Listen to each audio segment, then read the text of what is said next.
It's Saturday, and it's Chicago Cubs baseball. We got to talk about it, and we got to give some props to somebody that I did not think was going to do what they've been doing so far this season. Let's talk about it right after the intro.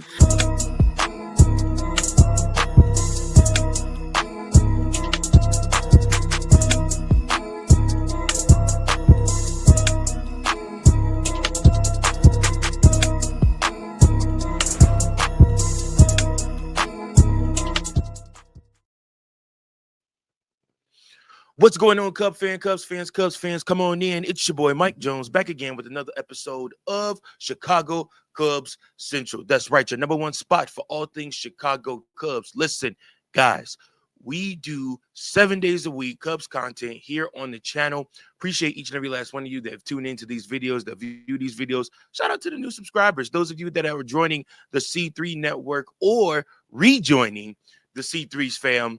Appreciate all of you. I miss you guys. Like I said, so we're excited, guys, one for one, because we are celebrating another W.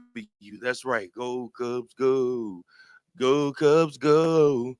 That's right. Chicago Cubs did their thing. They beat the Chicago Cubs beat the freaking Philadelphia Phillies. Sorry, my mind blanked for 2 seconds. Philadelphia Phillies 4-0 on the strong outing, another strong outing by Collin Rea. And here's what I want to talk about today. A couple of things. First and foremost, guys, it's time to give Collin Rea a little bit of his flowers, man. Give Collin Rea a little bit of his flowers. I was not impressed with the signing. It was one of those, signings to me when it happened. I was like, okay, I'm starting. I'm going to go home and write home about. But Collin Rea has come into this season and shown that he is somebody the Chicago Cubs can depend on, whether that is being a starter, whether that's being an innings eater. He has done both jobs, and he's done both jobs pretty well. In this game yesterday, Collin Rea came in after a 2-hour rain delay. Game still started at 2:20, ended up starting at 3:30. So I guess 2 hours, 10 minutes rain delay. I was sitting at work like, what the heck, man? I'm ready to watch. I'm ready to listen to some Cubs baseball.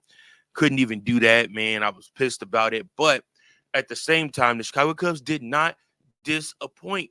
Once the game started, man, we are on a roll right now. And the Chicago Cubs are just figuring things out, man, as they go. Um, I commend Craig Counsell for rolling with the punches. You know, injuries happen to Justin Steele, knee issue with Ryan Presley. And the Chicago Cubs this year made sure that they were able and they had pieces to pivot to. So, yes, you trade for Presley. Yes, you sign Collin Rea. But at the same time, you still have Porter Hodge. Yes, you still have, you know, pieces that you can bring up. Daniel Palencia has been pretty good so far. He's been able to find the strike zone a lot more, which is why he's still here. As you guys can see, the Chicago Cubs read and reaction this year is spot on. If somebody comes up and they don't look good, they're immediately sent back down. Poor Gage Workman, man. Like I said, we had one bad, really bad game of baseball. And Chicago Cubs like, yeah, we're gonna DFA him.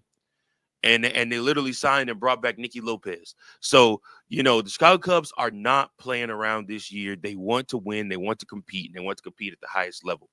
And so far, they've been doing so. Their record is 17-10. They have the third best record in the MLB right now. And honestly, like I said, the Mets have played all teams under 500. The Chicago Cubs have mostly played teams that are above 500. You look at the Rangers, you look at the Padres, you look at the Dodgers, you look at, you know, teams like that. So Chicago Cubs being able to hold serve against these really good teams really, really means something.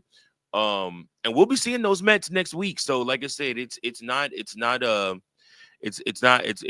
too far along before we'll get our dosage of those New York Mets, and we'll see how the Cubs stack up against the best team in baseball apparently.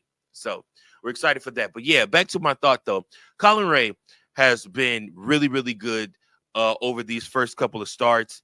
Like I said, he has just found his way along with his team, and he has been able to hold serve. Chicago Cubs still do need to go get a starting pitcher, another starting pitcher, an ace, if you really want to try to go deep into the playoffs. But again, with the injury, with basically Javier Assad re-injuring the same hammy again and pulling at his side, he probably is going to be out for a while. He might go 60-day DL. I mean, it might even be more than that. Like, he's immediately shut right back down again. So for that, the Chicago Cubs do have to figure out what they're going to do with that. But for right now, Chicago Cubs are holding serve, man. Chicago Cubs are holding serve. Jordan Wicks needs to figure out how to throw strikes again. But outside of that, the Chicago Cubs are holding serve. And Collin Rea is a big part of that and what he's been able to do. You also have to look at this offense again. And it's not just Kyle Tucker. In yesterday's game, Kyle Tucker, I believe, went either 0 for 3 or 0 for 4 in that game. But the Chicago Cubs offense still held serve in that game. You still had strong outings from Dansby Swanson, strong outings from Ian Happ, strong outings from Michael freaking Bush, who is for real and showing he's for real. And of course, like I said, PCA, fan favorite, as always. Carson Kelly has kind of come back down to earth a little bit, but hopefully he heats back up here real soon. But between the offense and between what the defense has been able to do, especially the pitching, the Chicago Cubs are in a very good place right now. Again, the Philadelphia Phillies are kind of sliding. They slide to 13-13. They're going to come out swinging. They play on Fox today, no marquee network, but it is the Chicago Cubs against the Philadelphia Phillies. It'll be Jesus Luzardo versus Ben Brown. Luzardo posts a 2-0 record with a 2.08 ERA. Ben Brown is going to be on the other side going for the Cubs today, and he is 2-1 with a 4.57 ERA. So in this game, the key is for Ben Brown to continue to look sharp, find that strike zone, and just be overpowering. Overpower these guys. Like I said, it's going to be important for him to do so in order for the Chicago Cubs to have success. So a lot of the bullpen should be healthy and should be ready to go just in case Ben can't go long. But I do expect Ben Brown to come out and to give a great effort in today's game. Actually looking forward to it because Chicago Cubs need it from him. So like I said, 3:05 first pitch from the north side over at Wrigley Field. Chicago Cubs looking to win the series already, get another series dub against the Philadelphia Phillies today. And yeah, we'll just have to see what happens with that. But that's my time, folks.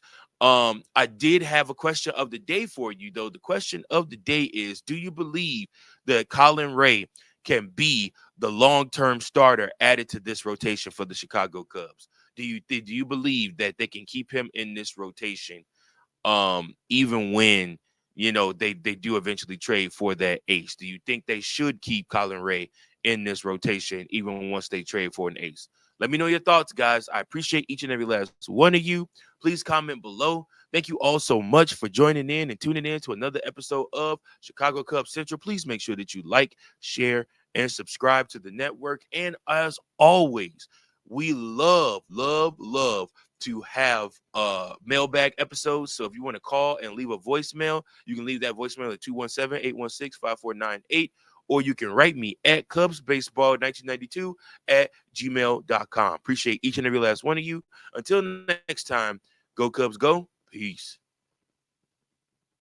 Thank you for watching another episode of Chicago Cubs Central, the #1 spot for all Chicago Cubs content. Remember to like, share, subscribe for more Cubs content.